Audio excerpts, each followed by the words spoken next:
Tours, ville touristique et pourquoi pas ville culturelle, c'est ce que souhaiteraient les candidats à la mairie. Riche en expositions, notamment au musée des Beaux-Arts ou au château de Tours, la ville semble cependant manquer de festivals.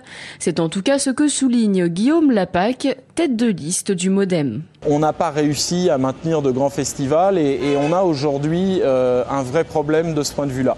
Nous, ce qu'on a inscrit dans notre programme, c'est la création d'un festival de cinéma européen parce que ça réaffirmera la vocation de Tours comme une ville européenne et que ça permettra également de faire découvrir les différents pays d'Europe en organisant un festival dans lequel seront projetés des films venant des différents États membres de la communauté.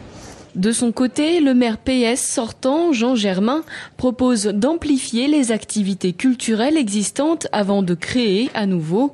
Pour lui, il s'agit donc d'abord de rénover les bâtiments actuels où la culture prend forme, mais aussi de rendre celle-ci accessible à tous les budgets. En 6 ans, on a reconstruit un théâtre entièrement et une médiathèque. Et puis là, on a d'autres projets, un centre d'art contemporain, une fondation Debray, la rénovation globale de la bibliothèque centrale, la réfection du musée des Beaux-Arts, ça c'est pour les investissements.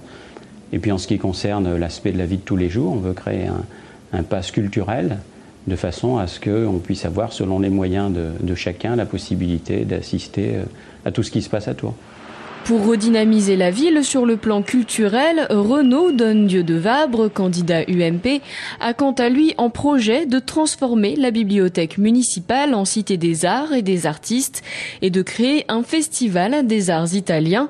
Autre point de son programme, faire en sorte que tous les Tourangeaux puissent se rendre à des manifestations, et ce, quelle que soit leur situation familiale.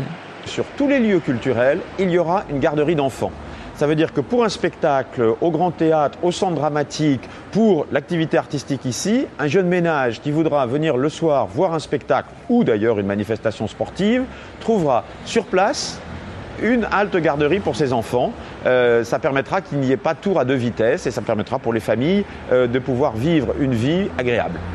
Création de festivals, amplification des événements existants, réhabilitation des lieux culturels actuels et mise en place de systèmes pour ouvrir les arts à l'ensemble de la population. Quel que soit le candidat, en 2008, la culture s'annonce donc en chantier.